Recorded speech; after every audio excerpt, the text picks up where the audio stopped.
श्रीनाथ जी चरित्रामृत सचित्र ग्रंथ श्री हरिराय जी महाप्रभु जी रचित आ ग्रंथ में आवे आगळनो प्रसंग। गई काले जे प्रसंग आव्यो एमां आपे कुंभलगढ़ थी विजय करती वखते विलासपुर गाम वच्चे आवशे अने तेथी आपे ज आपना एक भक्तने स्वप्न में दर्शन आपीने गोवर्धन पर्वत उपरथी न आवी शक्यो ए गोवर्धन पर्वतનું સ્વરૂપ જાણતો હોવાથી પગ ન મૂકી શક્યો અને જે તાપ હતો તે તાપને દૂર કરવા દર્શન આપવા સામેથી કહ્યું કે તું આવી રીતે રથ રોકજે અને આ રીતે અમારું શૃંગારમાં વર્ણન કરજે અને એક પાટિયું પણ લેતો આવજે, અમને રાજભોગ આરોગવામાં અગવડ પડે છે। આગળ આપ બે રાજાઓને ત્યાં મુકામ કરીને અહીંયા આવ્યા છે પણ કોઈ રાજાઓ પાસે ન માગ્યું, એ પ્રસંગ ગઈકાલે આવ્યો। હવે રથ આગળ ચાલ્યો તો અષાઢ માસ બેસતા જોધપુર રાજ્યના ચાંપાસેની ગામ, અત્યારે નામ અપભ્રંશ થઈને ચૌપાસની એવું નામ છે, ત્યાં આવીને અચાનક જ રથ અટકી ગયો। ત્યાં જોધપુરના રાજાના પરિવારની વિનંતીથી ચતુર્માસ રોકાવાનું સ્વીકાર્યું અને ત્યાં શ્રીનાથજીએ ગંગાબાઈને કહ્યું કે હવે આ યાત્રા મેવાડમાં વિરામ પામશે।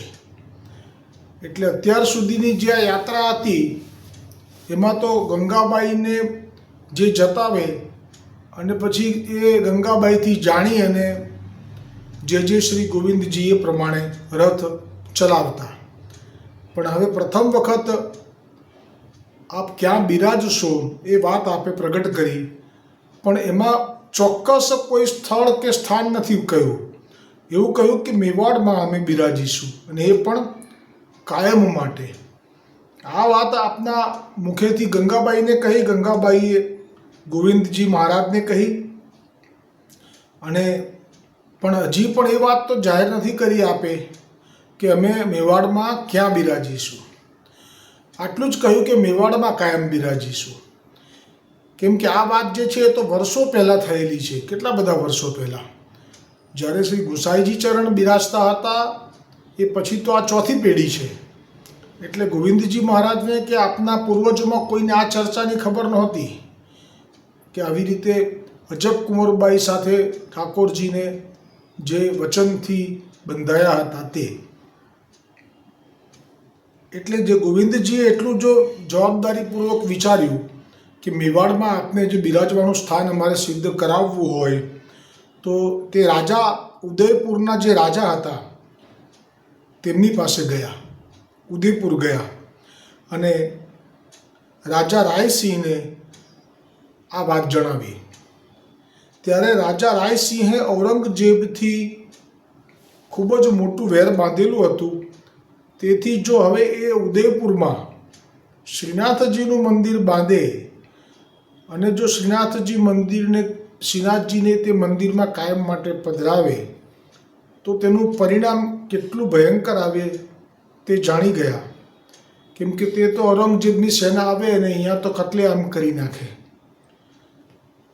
તેથી પોતાની વૃદ્ધ જે માતા ભક્ત માતા હતી તેની સલાહ માગી તો માતાએ કહ્યું કે જો ઠાકોરજી આપણે ત્યાં પધારતા હોય તો પછી ભલે યુદ્ધ થાય, આપણું લશ્કર ભલે નાનું છે, આપણે ખપી જઈશું, તે પણ અલૌકિક બની જશે। આખરે રાજા રાયસિંહે જે ગોવિંદજીને તત્કાલ શ્રીનાથજીનું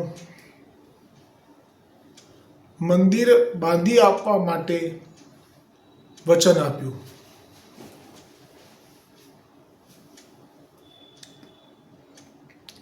હવે ગોવિંદજીએ જાણ્યું કે ઉદયપુર માટે આમંત્રણ મળી ગયું છે, તેથી હવે રથ આગળ ચાલ્યો।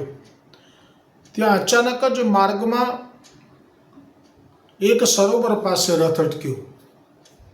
ત્યારે ગંગાબાઈએ જાણ્યું કે શ્રીનાથજી આ સરોવરનું જળપાન કરવા ઈચ્છે છે.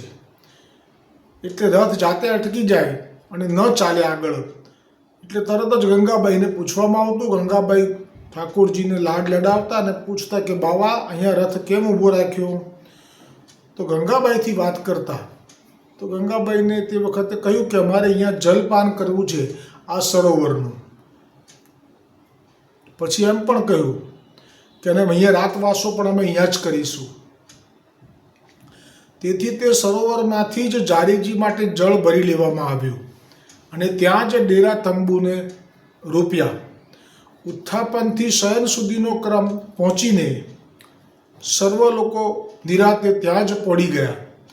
મધ્યરાત્રિ થઈ ત્યારે બધા ઊંઘમાંથી ઝબકીને જાગી જાય એવા મોટા મોટા અવાજો જયઘોષના, શ્રી ગોવર્ધન પ્રભુના નામના જયકારના શબ્દનો અવાજ સંભળાવા લાગ્યો. ઓછામાં ઓછા 1,00,000 લોકો એક સાથે બોલે એવો અવાજ સંભળાવવા લાગ્યો. ત્યારે સૌ વિચારે કે આવા નિર્જન સ્થળે ગોવર્ધન પ્રભુના આટલા બધા જયકારા કોણ કરતું હશે. તેથી સૌ જે દિશામાંથી અવાજ આવતો હતો તે દિશામાં સરોવર કિનારે આવ્યા તો અવાજ વધારે ને વધારે સ્પષ્ટ થયો. કેમ કે નજીકથી જ બોલતા હોય તેવો ભાસ થયો. પરંતુ કોઈ દેખાયું નહીં. ત્યારે અવાજની દિશામાં જોઈને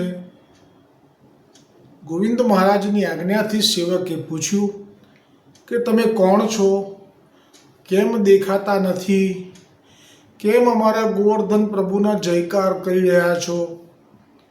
ત્યારે પોકાર ઘડીવાર માટે શાંત થઈ ગયો. સામેથી પણ જવાબ આવ્યો, જાણે આકાશવાણી થતી હોય તેવી રીતે, કે આ સરોવરમાં 1,00,000થી પણ વધારે સંખ્યામાં ભૂત, પ્રેત, પિશાચની યોનિમાં 1,000 વર્ષથી અમે પીડા ભોગવી રહ્યા હતા. આજે ગોવર્ધન પ્રભુએ અમારું જળ જારીજી થકી જે માગ્યું હતું ને સામે ચાલીને, એ કૃપા કરવી હતી. આપને તો ખબર છે, આપને તો દેખાય છે કે 1,00,000 પ્રેત, પિશાચ, રાક્ષસની યોનિમાં પીડાઈ રહ્યા છે. એટલે હવે પ્રેત લોકો કહી રહ્યા છે અવાજથી કે અમારું જળ અંગીકાર કરીને અમને આવી કષ્ટમય અધમ યોનિમાંથી છોડાવી દીધા. અને અમારા બધાને માટે તમે જ ઉપર જુઓ એમ પેલા સેવકને અને ગોવિંદજી મહારાજને અન્ય બધાને કહ્યું. આ વૈકુંઠથી વિમાનો પણ આવી ગયા અને અમને વિનંતી કરી દિવ્ય દેહ ધારણ કરાવીને વૈકુંઠમાં લઈ જવા, વિમાન ઉપર બેસવા જણાવી રહ્યા છે. પણ અમે સૌએ વિમાનોના એ અનુચરોને વિનંતી કરી, એટલે કે પાર્ષદો જે આવ્યા છે એમને, કે સવાર સુધી અમારી પ્રતીક્ષા કરજો. કારણ કે આટલા વર્ષોની યાતનાથી મુક્તિ મળતા અમે આજની રાત્રિ શ્રી ગોવર્ધનનાથનો જય જયકાર કરવા ઈચ્છીએ છીએ. તેથી જ અમે જ 1,00,000 જીવો કૃપા સિંધુ ગોવર્ધનનાથનો આ જય જયકાર કરી રહ્યા છીએ.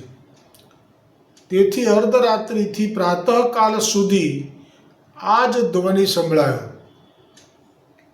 અને પછી બધો જ અવાજ અચાનક શાંત થઈ ગયો. અને તે જ સ્થળે ગોવર્ધન પ્રભુ રાજભોગ આરોગ્યા. બીજે દિવસે મંગલા ભોગથી લઈ શૃંગાર પણ ત્યાં થયા, એ જ સરોવરના કિનારે, અને રાજભોગ પણ ત્યાં જ આરોગ્યા. આ એવી લીલા છે કે જેમાં એક પેલી કહેવત છે કે છોરું કછોરું થાય પણ માવતર કમાવતર ના થાય. આ જે પ્રેત પિશાચ અને રાક્ષસની જે યોનિ છે એમાં આવનારા જીવોના પાપો કયા હોઈ શકે તો એનું વર્ણન ગર્ગ સંહિતામાં ગોવર્ધન મહારાજનું જે મહાત્મ્ય છે એ ખંડમાં આવશે. ગોવર્ધન ગિરિરાજ ખંડમાં આવશે કે કેવી રીતે એક વૈશ્ય કુટુંબમાં જન્મેલો એક પુત્ર એ કેટલા અધમ પાપો કરવા લાગી જાય છે. ત્યારે એને એવી ખબર નથી હોતી કે મને આના માટે કેટલું પાપનું ફળ ભોગવવું પડશે. કરતી વખતે તો માણસ એમ વિચારે છે કે કોણ જુએ છે અથવા તો મારામાં બળ છે, હું કરી લઈશ, જો હું ભગવાનમાં માનતો નથી. એમ કરીને જે પાપો કરે છે એનું વર્ણન તેમાં આવશે, બહુ જ અતિશય.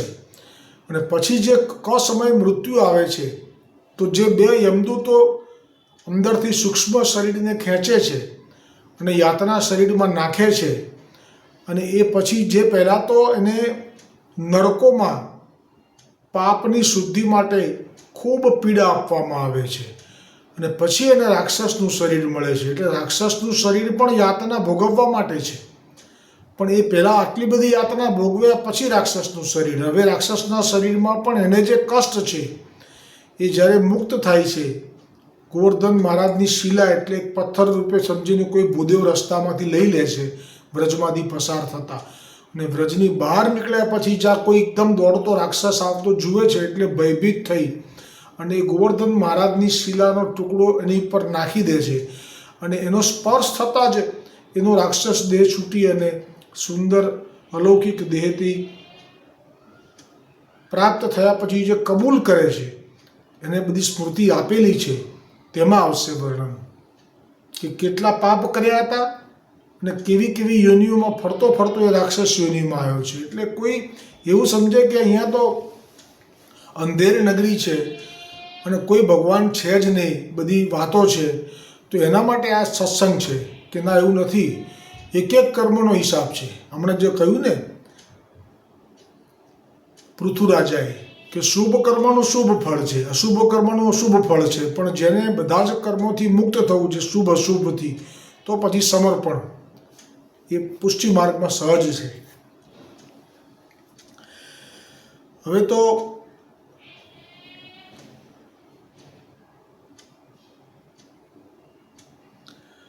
સવાર સુધી આ અવાજ સંભળાયો, શાંત થયો, પછી તે રાજભોગ આરોગ્યા, પછી રથ આગળ ચાલ્યો. ત્યારે સૌ કોઈ ઉદયપુરના રાજાના સિદ્ધ કરેલા નવા જાજરમાન મંદિરમાં હવે શ્રીનાથજી બિરાજશે, ત્યાં પાટોત્સવ થશે. ત્યારે કેવો અલૌકિક આનંદ થશે. તેવા મનોરથો શ્રી વલ્લભ કુલ બહુજી બેટીજી કરતાં કરતાં જ્યાં 23મા દિવસે અજબ કુંવરબાઈના સિંહાડ આજનું નામ નાથ દ્વારા ત્યાં પધાર્યા. 23મા દિવસે એટલે ક્યાંથી તો કે જે પેલું સરોવર હતું ને જોધપુરથી ચાલ્યા પછીનું, ત્યાંથી. તો વિચારવા જેવું છે કે 23 દિવસ સુધી દરેક જગ્યાએ રાત્રિ થઈ હશે, દરેક જગ્યાએ વન નિર્જન સ્થળ પણ હશે. પણ શરૂઆતમાં જ કહ્યું હતું ગોવિંદ મહારાજજીને એમના લીલા પ્રવેશ કરી ગયેલા દાદાબાઈએ કે બધી વખતે જે આગળ બુઢા બાબા, ગરડા બાબા જે હાથમાં મશાલ લઈને ચાલતા હશે એ મહાદેવજી છે, એ જ રક્ષા કરશે. હવે જ્યાં અજબ કુંવરબાઈના ઘર પાસે ભવન, એ વખતે તો એ ભવન પણ ખંડેર થઈ ગયું હતું. અજબ કુંવરબાઈની ઉંમર એ વખતે વચન આપેલું ભગવાને એટલે 125 વર્ષની વર્ણવી છે.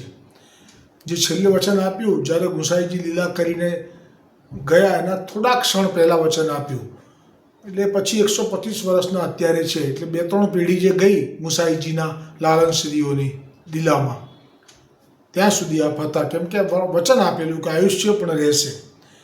એટલે અજબ કુંવરબાઈના ઘર પાસે આ રથનું પૈડું જમીનમાં ખૂંપાઈ ગયું. આ લીલા પહેલી વાર થઈ. અત્યાર સુધી અટકી જતું હતું. એનો ભાવ એવો કે ગમે ત્યારે પણ આગળ વધવા માટે આજ્ઞા કરે પછી વધવાનું, પણ આજે તો ત્યાં ખૂંપાઈ ગયું. એટલે કે એવું જાણે ભાવ છે આપનો કે હવે અમે અહીંથી આગળ ક્યાંય જવાના નથી. ત્યારે સૌએ એવું માન્યું કે પ્રભુની અહીંયા સાધારણ રાત્રિ મુકામની ઈચ્છા હશે, જેવી રીતે આગળ જે અટક્યું એવું માન્યું, અને એમ સમજી માત્ર આરામ કરવા રોકાણ કર્યું. કારણ કે શ્રીનાથજી અજબકુંવરીને આપેલા વચનને પૂર્ણ કરવા શ્રીનાથજી અહીંયા અટકી ગયા છે એ વાત હજી કોઈને પણ યાદ પણ નથી. શ્રીનાથજી ખૂબ પ્રસન્ન થઈ ગયા કે મારી અજબકુંવરીનું ઘર આવી ગયું. બીજે દિવસે હવે તો સીધા ઉદયપુરના નવા મંદિરમાં પધરાવવાની ઘડી નજીક આવી ગઈ. તેથી વહુજી, બેટીજી અને સેવકોનો સૌનો ઉત્સાહ ખૂબ વધી ગયો. પણ એકલા ગંગાબાઈ શાંત ચિત્તે બેઠા છે, અને જ્યાં જે ગોવિંદજી શ્રીનાથજીનો રથ હંકારવા જાય ત્યાં રથ સિંહાડના એટલે કે નાથ દ્વારામાં નીચેની ભૂમિમાં એક તસુ પણ આગળ ન ચાલ્યો, ત્યાં સુધી કે એક રથનું પૈડું જમીનમાં ખૂપી ગયું. અચ્છા, ક્ષમા કરજો, હવે ખૂપ્યું. એ વખતે અટકેલો હતો, જેમ કાયમ અટકતો હતો, પણ જ્યારે ચલાવવા ગયા હવે આપણે આવી રીતે જતાયું કે એક પૈડું તે વખતે જમીનમાં ખૂપી ગયું. ત્યારે સૌ ભેગા થઈ પૈડું બહાર કાઢવા અનેક પ્રયત્નો કર્યા, છતાં પૈડું ટસનું મસ ના થયું. ત્યારે જેજેશ્રીએ ગંગાબાઈને પૂછ્યું કે બાવાને વિનંતી કરો કે આપ શું ઈચ્છો છો? ત્યારે ગંગાબાઈએ ખૂબ જ વાલથી બોલ્યા કે લાલ, બલિહારી જાઉં. મેવાડની રાજધાની નજીક આવી ગઈ ત્યારે આપની ઈચ્છામાં શું આવ્યું? મેવાડની રાજધાની એટલે ઉદયપુર. તો કે આપ તો મેવાડ કહેતા હતા, તો મેવાડમાં ઉદયપુરના રાજાને કહીને બધું મંદિરે સિદ્ધ કરાવી દીધું છે, એ બધું મનમાં રાખ્યું. પણ કીધું કે આપણે તો આવી ગયા નજીક, તો હવે કેમ આ પૈડું અંદર ઉતરી ગયું? આપણે શું ઈચ્છા કરી છે? ત્યારે શ્રીનાથજી બોલ્યા, અમે અજબકુંવરી સાથે અનેક વર્ષ પહેલાં ચોપાટ ખેલતા હારી ગયેલા, ત્યારે તેમને વરદાન માગવા કહેલું. તે અજબે માગેલું કે કાયમ અહીં મારા ઘેર નિવાસ કરો. અજબની આ કોઠરીમાં રહેવાનું વચન ત્યારે મેં આપેલું. તેથી અમે તો અહીંયા જ કાયમ માટે નિવાસ કરીશું. શ્રી ગોવિંદજી મહારાજશ્રીએ ગંગાબાઈને કહ્યું કે તમે શ્રીનાથજીને ખાસ વિનંતી કરીને કહો કે મેં તો ઉદયપુરના રાજા સાથે વાત થયા મુજબ ત્યાં મંદિર પણ ખૂબ જ મોટું સગવડવાળું સિદ્ધ કરાવીને તૈયાર રાખ્યું છે, અને અહીંયા તો પ્રભુ માટે પૂરતી સગવડ નથી, કેમ કે અવાવરું હતું, ખંડર હતું, સાવ અવાવરું હાલતમાં કોઠી છે. ત્યારે ગંગાબાઈએ બાવાને પૂછતા જણાવ્યું કે ભલે ઉદયપુરના રાજાએ મંદિર સિદ્ધ કરીને રાખ્યું છે, તો એમનો મનોરથ અમે અન્ય કોઈ સમયે એક વખત પધારીને પણ સિદ્ધ કરી લઈશું, પણ અમે તો અહીંયા આ પેલી અજબની જે કોઠરી છે ત્યાં જ રહીશું, અને જ્યાં સુધી તે સ્થળ મારા બિરાજવા લાયક સિદ્ધ ન થઈ જાય ત્યાં સુધી હું અહીં રથમાં જ બિરાજીશ. જેજેશ્રીએ આ સાંભળીને તરત જ દેલવાડા નરેશ ઝાલા જૈતસિંહને અજબકુંવરીના કોઠરીમાં જ મંદિર સિદ્ધ કરવાની જવાબદારી સોંપી દીધી. અધૂરો રહેલો પ્રસંગ આવતીકાલે આવશે, અને તેમાં જ આવશે કે કેટલા વર્ષ ને કેટલા મહિના ને કેટલા દિવસ પછી આ યાત્રા અહીંયા અટકી છે. બોલો હરિરાયજી મહાપ્રભુજી કી જય હો, શ્રીનાથજી ચરિત્રામૃત કી જય હો, ગોવર્ધનનાથ કી જય હો.